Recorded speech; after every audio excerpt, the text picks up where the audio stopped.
alimentación, hoy día, la fecha, y ahí estaría el objetivo, que es recordar los aspectos principales de las vacunas, medidas de prevención y el coronavirus y sus efectos, ¿ya?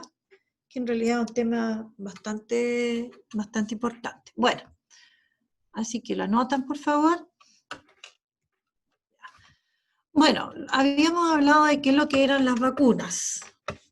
Las vacunas decíamos que eran preparados, ¿no es cierto?, que se creaban en base a microorganismos que se habían atenuado o también que estaban muertos, ¿ya?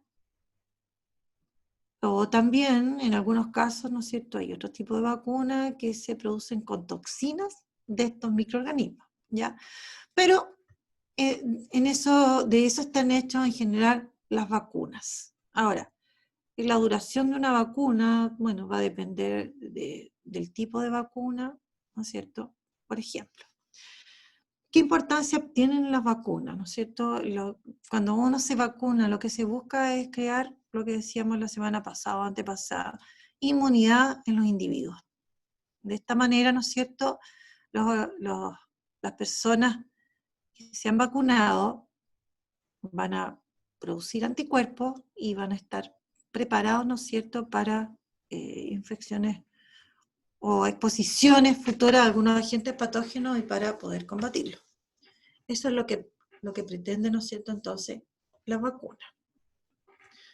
Ahora, si nosotros hablamos de inmunidad, bueno, nosotros tenemos un sistema inmunológico, ya, que en el fondo es un conjunto de mecanismos defensivos que nosotros presentamos, ¿ya?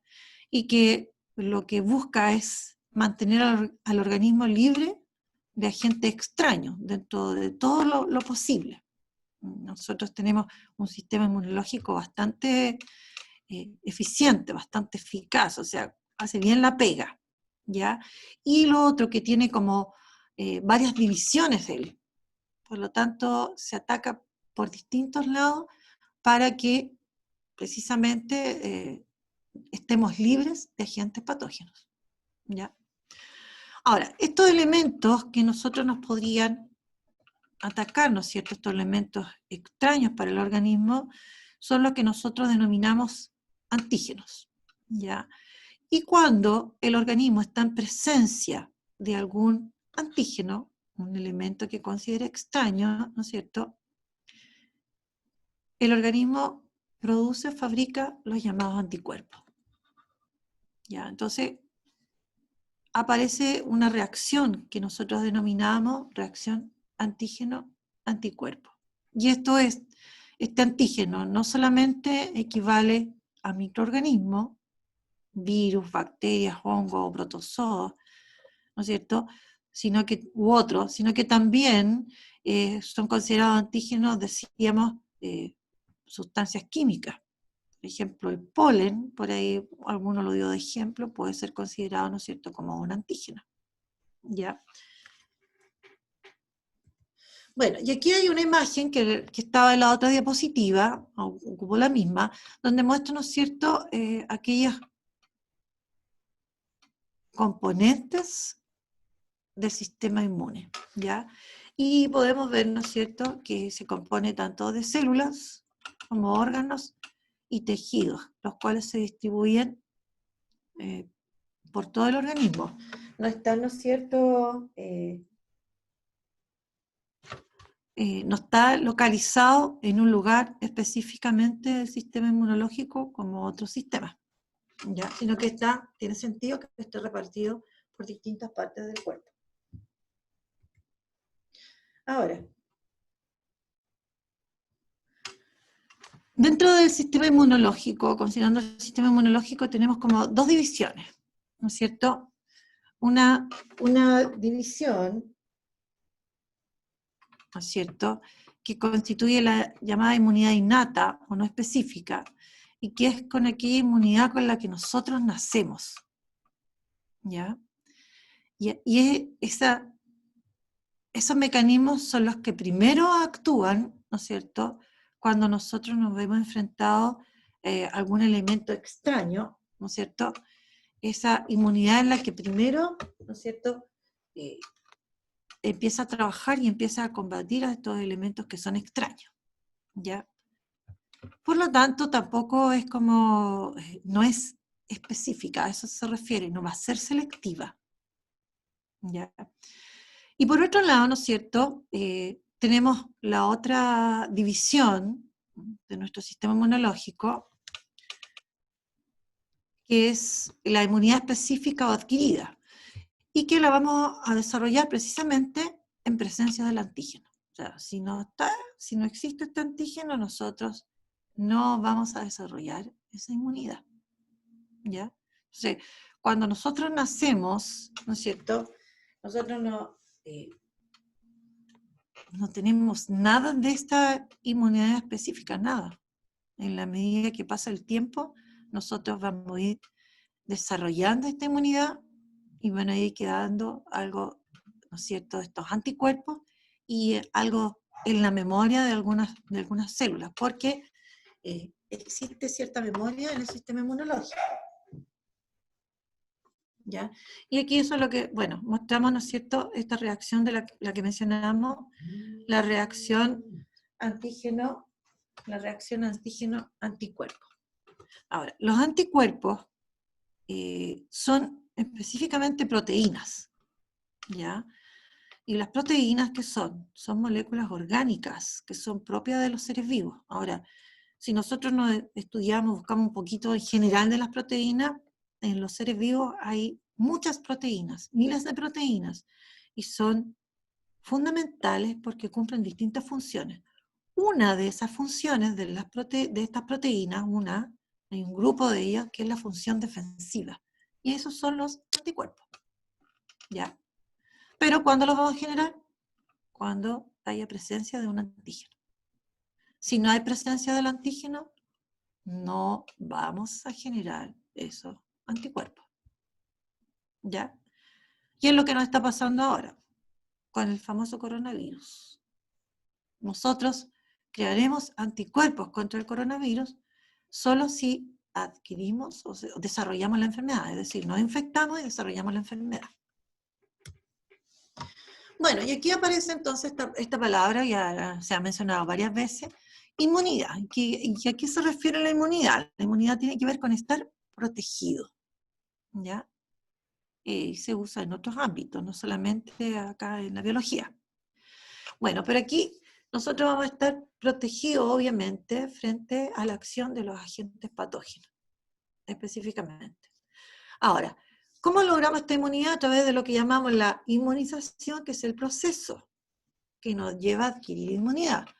Pero existe una protección de manera artificial, y esa estaría dada, ¿no es cierto?, por la aplicación de vacunas. O sea, cuando nosotros nos vacunamos, ¿no es cierto?, estamos desarrollando esta inmunidad que nos va a proteger. ¿Por qué? Cuando nosotros nos vacunamos, lo que nos van a colocar son microorganismos, decíamos, ya sea muertos o atenuados, o sus toxinas. Y esos organismos constituyen, ¿no es cierto?, los antígenos. ¿Y qué decíamos que pasaba en el organismo frente a estos llamados antígenos, que son elementos extraños? El organismo va a producir anticuerpos, ¿ya? Entonces, esa es la finalidad que tiene, entonces, la aplicación de las vacunas, ¿ya? Crear esta inmunidad, es decir, una protección con anticuerpos para que ellos permanezcan y en caso de estar expuestos al agente patógeno, posteriormente, ¿no es cierto?, poder combatirlo y poder salir airoso y no sufrir una enfermedad, ¿no es cierto?, gravemente, o en el caso de algunas, ¿ya? Lo que no podemos hacer en este minuto con el famoso coronavirus. Bueno, ahora, existen, decíamos, distintos tipos de vacunas, ¿ya? Las vacunas que son producidas a través de virus vivos, pero que han sido atenuados, ¿ya? Las vacunas que son muertas que le llaman, donde los virus han sido inactivados, ¿ya? Vacunas toxoides que se producen con toxinas provenientes de los agentes patógenos y las vacunas que llamamos biosintéticas, ¿ya? Ahora, las vacunas biosintéticas se pueden generar con parte de los elementos, ¿no es cierto?, de los agentes patógenos, ¿ya? Por lo tanto, el organismo va a quedar, ¿no es cierto?, inmune en contra de esas moléculas, pero no del organismo, no del microorganismo completo, ¿ya? Bueno, ¿qué más dijimos nosotros acerca de las vacunas? ¿No es cierto? Hicimos una pequeña historia de las vacunas, que la verdad es que es como interesante de repente saber, conocer un poco de historia, ¿no es cierto?, dentro de la biología, porque hay descubrimientos que se han hecho con mínimos elementos y mínimas herramientas, ¿no es cierto? Por lo tanto, no es malo conocer un poquitito de historia. Bueno, aquí Edward Jenner creó la primera vacuna contra la viruela. Él, habíamos dicho que había hecho observaciones, él observó, ¿no es cierto?, que primero las vacas sufrían una viruela vacuna, ¿no es cierto?, que también se podía transmitir a las personas, pero se transmitía, ¿no es cierto?, y le daba mucho más suave, ¿ya? Entonces, él había observado, ¿no es cierto?, que las personas que ordeñaban las vacas podían contraer, ¿no es cierto?, esta enfermedad, ¿ya? Y que probablemente incluso podían quedar inmunizadas contra la viruela que le daba específicamente a los humanos, porque es provocada por virus distintos, pero son virus que son también emparentados, entonces finalmente es viruela, ¿ya? Bueno, de esta manera él descubrió, ¿no es cierto?, la vacuna contra la viruela, ¿ya? Y por otro lado, ¿no es cierto?, estudiamos lo que llamábamos los efectos negativos de las vacunas, y que en términos generales son como pocos, ¿ya? Efectos, ¿no es cierto?, propios de la vacuna, el hecho que nosotros desarrollemos algunos síntomas, ¿ya? Algunos síntomas, por ejemplo, que la fiebrarse o que aparezcan algunas erupciones, bueno, depende, ¿no es cierto?, de la vacuna, ¿ya? Por otro lado también está los efectos que puedan acarrear los conservantes que les colocan, ¿no es cierto?, a las vacunas, ¿ya?, para preservarlas. Y también, ¿no es cierto?, podría ser algunos antibióticos que a veces se les colocan precisamente para que no se contaminen, ¿no es cierto?, se le ponen algunas vacunas y se le agregan, ¿ya? Y por último, ¿no es cierto?, reacciones alérgicas que pudiesen desarrollar las personas. Pero, en términos generales, ¿no es cierto?, se ha visto que un porcentaje bajísimo de la población, alrededor de un 1% solamente, puede llegar a, ¿no es cierto?, a tener reacciones alérgicas, ¿ya? Por lo tanto, en términos generales, las vacunas tienen muy, pero muy pocos efectos negativos de acuerdo a lo que se ha estudiado, se ha observado y se ha planteado, ¿ya?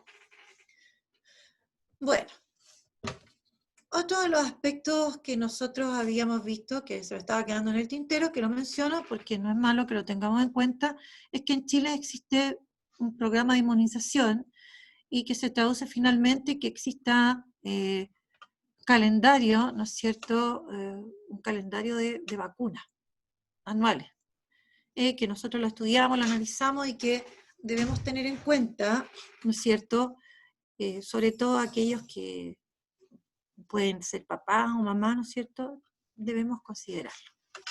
Bueno, el otro que nosotros trabajamos fue acerca de las medidas preventivas.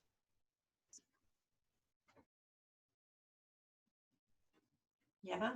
Es decir, medidas que se toman para evitar contraer, ¿no es cierto?, agentes patógenos que nos puedan causar enfermedades, ¿ya?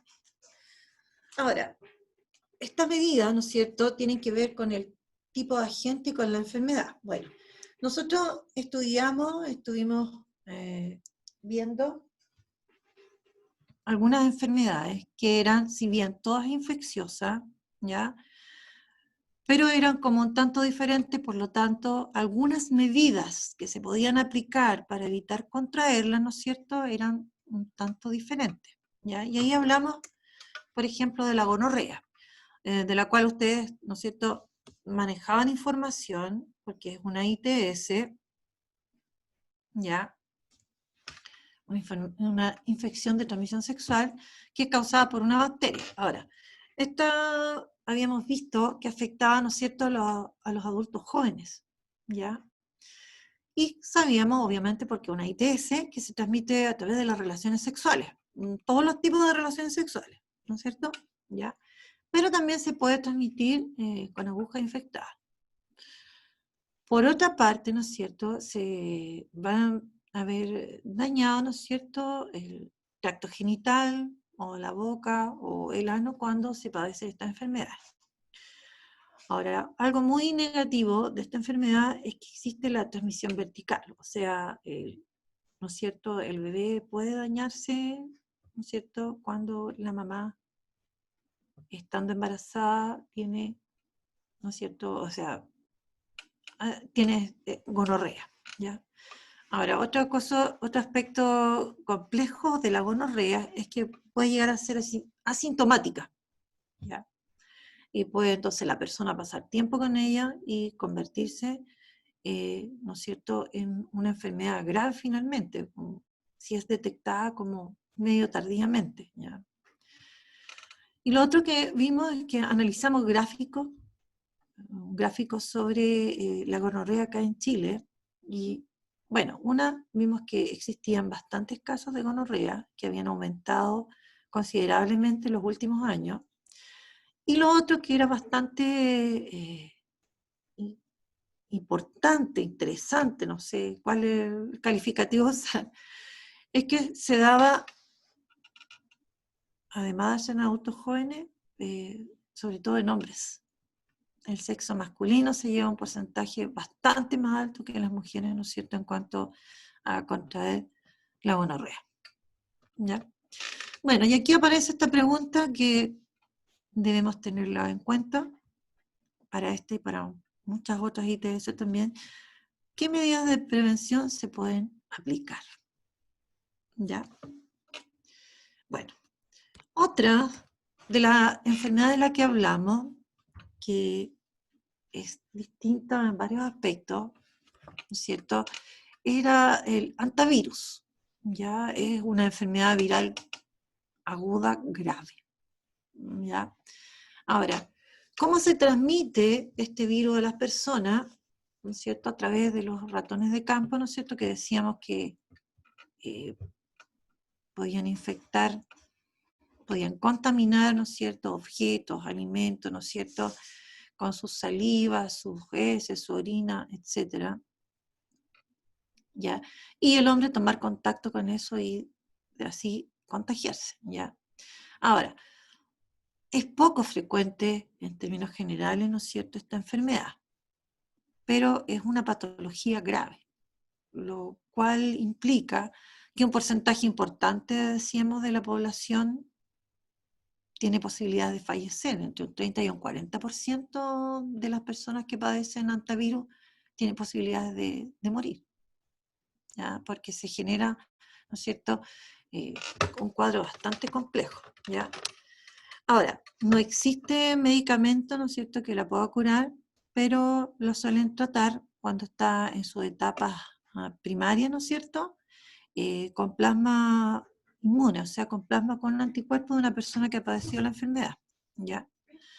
Ahora, en Chile veíamos nosotros que eran pocos los casos, ¿ya?, lo cual es bueno, y lo otro que aparecía, ¿no es cierto?, en épocas de verano, o sea, enero, febrero, marzo, eran las épocas en que nosotros podíamos ver mayores casos de este antivirus.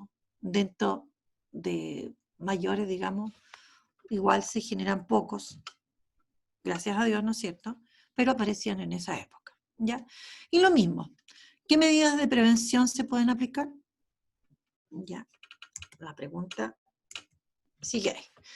Y las otras que son bastante importantes, ¿ya? Porque a lo mejor uno no va todos los años o a cada rato, ¿no es cierto?, a acampar como para agarrarse, ¿no es cierto?, el virus, ¿no es cierto?, delante.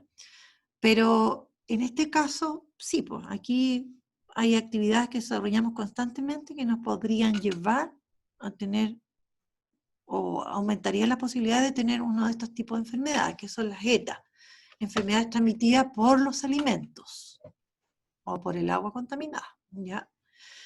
Ahora, decíamos, insistimos, ¿no es cierto?, que era un problema que se producía a nivel mundial, ya no es solamente, ¿no es cierto?, la existencia de la ETA un problema de nuestro país, es a nivel mundial, ¿ya?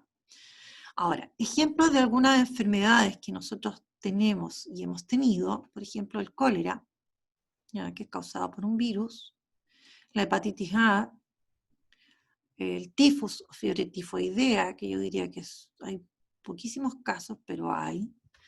Otro también que no es tampoco muy conocido, ya que es la triquinosis, ¿ya? Ahora, la causa, como decíamos, es consumo de agua o alimentos que están contaminados con microorganismos o parásitos. O también con las sustancias, con las toxinas, ¿ya? Que pueden producir estos organismos. Ya, no necesariamente el organismo en sí puede causar, ¿no es cierto?, pero sí las sustancias tóxicas que él puede dejar. Eso también nos puede llegar, ¿no es cierto?, a provocar hasta la muerte. Bueno, ahora, es fundamental para el desarrollo de las ETA, ¿no es cierto?, la preparación y manipulación de los alimentos, ¿no es cierto? Son factores sumamente importantes que van a influir, si nosotros somos cuidadosos en la preparación y en la manipulación, en que se pueda o no desarrollar esa enfermedad, ¿ya? Ahora, nosotros también estudiamos un gráfico, que son bastante importantes los gráficos, así que no los miren a huevo y son parte de los contenidos, ¿ya? En Chile, ¿cuáles eran los casos que podían provocar más estas ETA, ¿ya? Y estaban, por ejemplo, las carnes de pescado, ¿ya? Por otro lado, también las comidas preparadas, alimentos, ¿no es cierto?, que están hechos con huevos, por ejemplo, mayonesa, ¿ya? Y también, ¿no es cierto?, los que contienen lácteos. Esos son más frecuentemente causantes de el desarrollo de estas enfermedades. Recuerden ustedes que en estas enfermedades también es importante, ¿no es cierto?, las características que tiene el alimento para que permita el desarrollo de los microorganismos, ¿ya? Hay unos que son más aptos para que se desarrollen que otros. Pueden ofrecer más humedad, un pH más apto, etc. Entonces hay alimentos, ¿no es cierto?, que son más aptos para que se desarrollen que otros. Y estos serían, por ejemplo, los que pueden provocar más fácilmente, ¿no es cierto?, acá en Chile, estas famosas ETA. Y aquí, ¿qué medidas de prevención se pueden aplicar? ¿No es cierto? Insistimos, si bien estas tres enfermedades analizadas, conocidas, mencionadas, ¿no es cierto?, son enfermedades infecciosas, ¿ya? Tienen algunos mecanismos de transmisión distintos, agentes patógenos distintos también, y en algunos casos las medidas de prevención también son diferentes.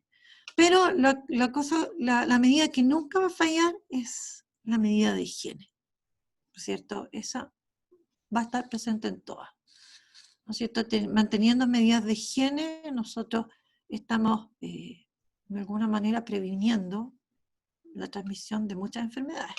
Tengamos en cuenta eso. Bueno, y aquí llegamos, ¿no es cierto?, a la actriz principal de esta película, de 3 capítulos, o de esta serie de 3 capítulos, el coronavirus. Ya, porque estamos en la pandemia, por lo tanto, yo consideré importante que habláramos de él. Y creo que como cada día se va aprendiendo algo más de él, no está de más volver a tocarlo. ¿Ya? Bueno, como sabemos, una enfermedad infecciosa que es causada por un virus y que se descubre hace muy poquitito, ¿ya? Bueno, el virus causante es lo que llamamos el coronavirus, y que es una familia bastante grande. Hay varias familias de coronavirus y, como mencionábamos en clase pasada, estos coronavirus han sido descubiertos en la década de los 60, 1964, 66, por ahí, ¿ya? Bueno, ¿y qué se sabía que causaban enfermedades? Por ejemplo, ahora, bueno, lo que sabemos ahora, causan enfermedades tanto animales como en humanos, ¿ya? Y más ahora tenemos la idea de que algunas de esas causantes de los animales son transmitidas desde los animales hacia los humanos, lo cual también reviste cierta gravedad, ¿ya? Ahora, en los humanos estos virus pueden causar infecciones respiratorias que en algunos casos son leves, ¿no es cierto? Enfermedades como una suave o enfermedades ya más graves. Y dentro de las más graves, ¿no es cierto?, aparecían estas otras que hemos escuchado en las noticias, estos síndromes respiratorios que son de alta gravedad, el SARS y el MERS, ¿ya? ¿Por qué son tan graves? Porque una gran porcentaje, una gran cantidad de población se ha infectado y también se han producido hartas muertes, ¿ya? Y por otro lado, también se ha extendido geográficamente, no se ha quedado así en un lugar pequeñito, chiquitito. Bueno, en el caso del SARS, ¿no es cierto?, habíamos visto que aparecía alrededor del 2002 en China y que se pensaba, ¿no es cierto?, que habría sido transmitido por murciélago y tal vez algún otro mamífero pequeño, ¿ya? En cambio, en el caso del MERS, aparecería en el 2012 en Arabia Saudita y se plantea que habría sido transmitido al hombre a través de los dromedarios. ¿Ya? Bueno, la verdad es que son cosas que no están 100% seguros, hay algunas evidencias, pero no totalmente, así que en un tiempo más se irán a confirmar, ¿no es cierto?, lo mismo que en el caso del coronavirus. Si fue transmitido o no por murciélago también o por otro mamífero, como decían, como un armadillo que hay por ahí, mostraban en las noticias. ¿Ya? Bueno, como sabemos, entonces aparece en China, en la ciudad de Wuhan, en una feria, en diciembre del 2019, o sea, hace nada. ¿Ya? Sería transmitido por un murciélago al hombre. Ahora, este llamado SARS-CoV-2, ¿es el nombre correcto? ¿Ya? Es un virus, decíamos, ARN. ¿Qué significa eso? Bueno, los virus en general sabemos que tienen una estructura bastante simple. Cuentan con muy pocos elementos, muy pocas partes. De hecho, decíamos, no son células, ¿ya? Entonces ellos tienen generalmente un material genético que puede ser ADN o ARN, en este caso es ARN, y alguna envoltura. Generalmente hay una envoltura proteica. Pero además algunos podrían tener alguna membrana como lipídica, así parecida a la membrana celular, por ejemplo, ¿ya? Y en este caso es así. Tenemos un virus con unas envolturas proteicas, tiene más de una envoltura proteica y tiene una membrana lipídica.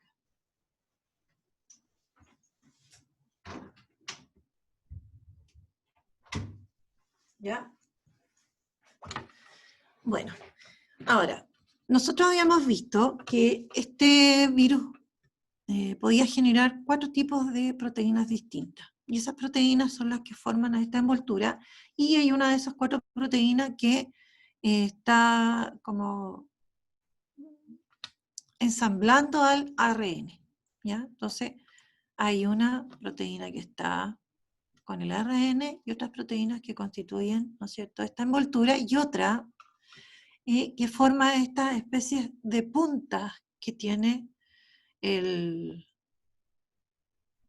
este virus y que le da el aspecto como de corona. Por eso de ahí el nombre decíamos de coronavirus, ¿ya? Ahora, estas espículas, esta especie de puntas que tiene, voy a poner un monito, ¿ya?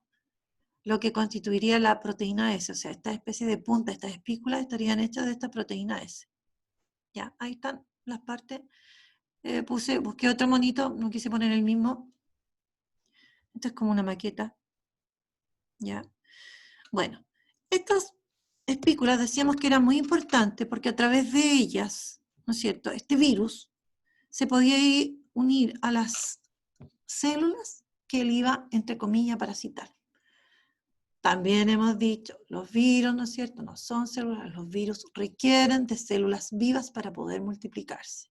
La única característica que tienen como de algo vivo, ¿ya? Entonces, decíamos que la unión entre el virus y la célula era muy específica, como una llave con su cerradura. Entonces, las células de nuestro organismo, no todas, algunas tienen una especie que actúa como receptor de estas espículas. Entonces, se une como una llave con su cerradura, donde la espícula sería la llave y esta proteína receptora sería como la cerradura, ¿no es cierto? ¿Y dónde estaría ubicada? Súper importante que tengamos claro eso, en células, en las células. Una vez que se unen, decíamos, este virus puede ingresar a la célula y apoderarse de la maquinaria celular para que la célula empiece a trabajar para él y empiece a fabricar las nuevas partículas virales. ¿Ya? Ahora, una de las cosas que yo recalqué en las otras clases es que lamentablemente estos receptores, en la medida que se va estudiando, ¿no es cierto?, se va estudiando este virus, estos receptores además se encuentran en distintos tipos celulares y se encuentran en células de órgano importante, ya, aparte de estar, ¿no es cierto?, en células de los pulmones, ¿no es cierto?, de parte de nuestro sistema respiratorio, también este receptor se encuentra en células de los riñones, del sistema nervioso, del intestino. Incluso yo leí el otro día que se encontraba hasta en células de los testículos.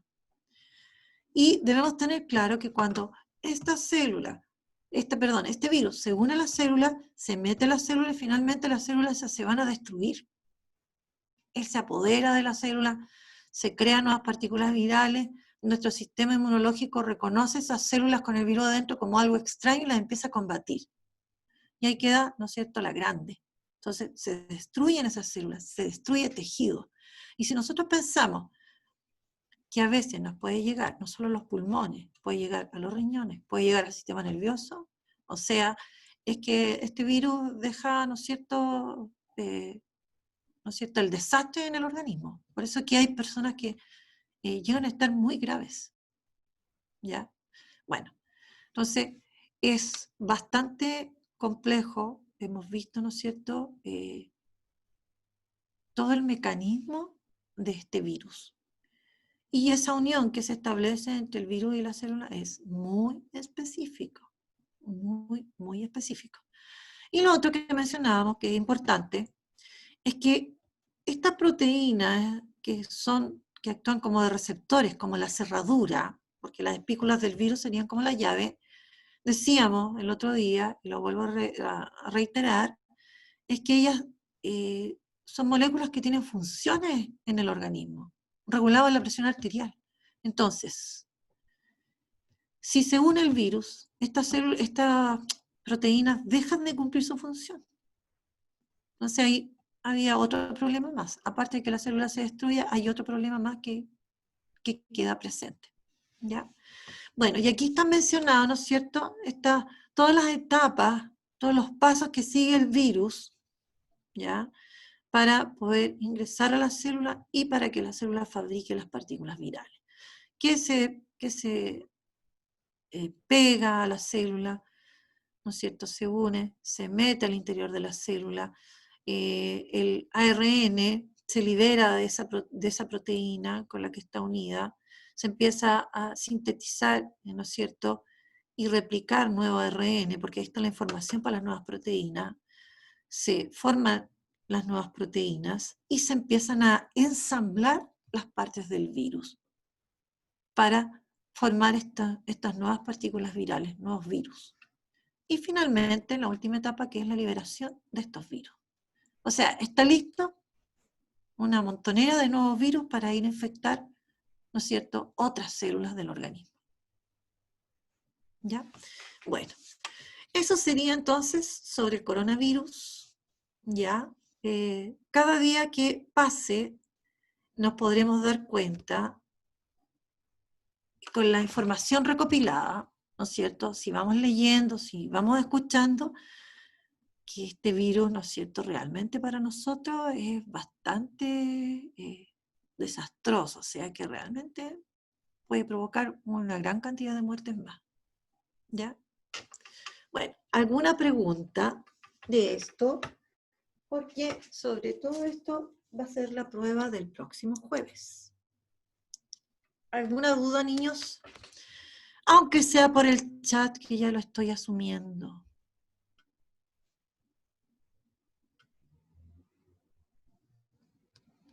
¿No? Ya, niños. No. Bueno, ¿qué pasó? Abdiel, ¿vas a preguntar algo? ¿No? No, me despido entonces. No. Ya. Ya, profesor. Muchas gracias. Cuídense mucho, chiquillos.